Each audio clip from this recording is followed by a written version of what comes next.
Vulnerability is not weakness. And that myth is profoundly dangerous.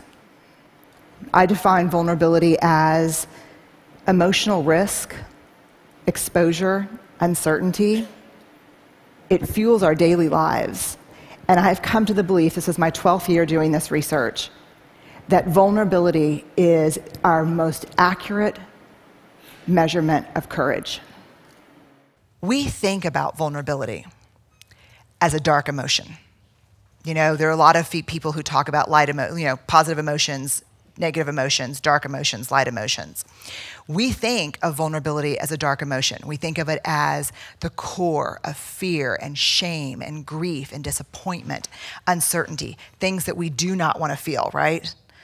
Things that I don't want to be vulnerable because that means I'm afraid. That means I'm uncertain. That means I'm at risk. I'm exposed. I'm in grief. So what we do is we armor up and we say, I do not want to slip into these dark emotions. I will not let myself be vulnerable. When you armor up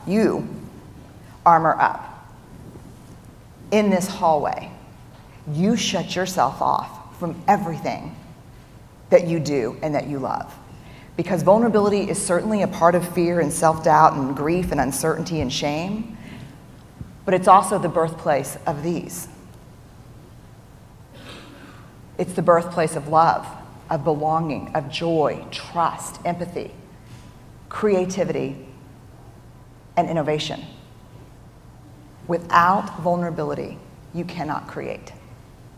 So let me go on the record and say, vulnerability is the birthplace of innovation, creativity, and change.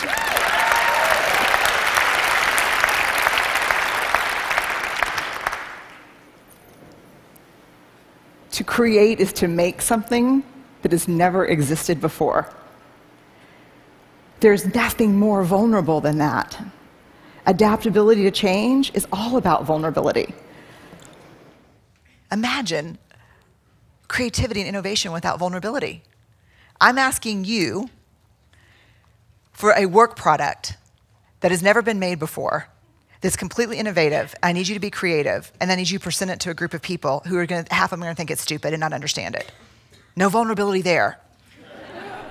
It is not about winning. It's not about losing. It's about showing up and being seen. The second thing, this is who I want to be. I want to create. I want to make things that didn't exist before I touched them. I want to show up and be seen in my work and in my life. And if you're going to show up and be seen, there is only one guarantee, and that is you will get your ass kicked. That is the guarantee. That's the only certainty you have. If you're going to go in the arena and spend any time in there whatsoever, especially if you've committed to creating in your life, you will get your ass kicked. So you have to decide at that moment, I think for all of us, if courage is a value that we hold, this is a consequence. You can't avoid it.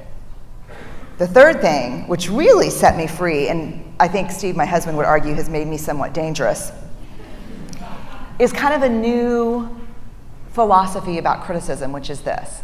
If you're not in the arena also getting your ass kicked, I'm not interested in your feedback. Period. That's it. If you have constructive information, feedback to give me, I want it. And I'm an academic. I'm hardwired for wrestling around with stuff like that. If you say, hey, you forgot all this literature, or hey, you should have done this, or terrible sentence construction over here, like, let's do it. I love that. But if you're in the cheap seats, not putting yourself on the line, and just talking about how I could do it better, I'm in no way interested in your feedback. And I know it's seductive to stand outside the arena because I think I did it my whole life and think to myself, I'm going to go in there and kick some ass when I'm bulletproof and when I'm perfect. And that is seductive. But the truth is, that never happens. And even if you got as perfect as you could and as bulletproof as you could possibly muster, when you got in there, that's not what we want to see. We want you to go in. We want to be with you and across from you And we just want for ourselves and for the people we care about and the people we work with to dare greatly. So thank y'all very much. I really appreciate it.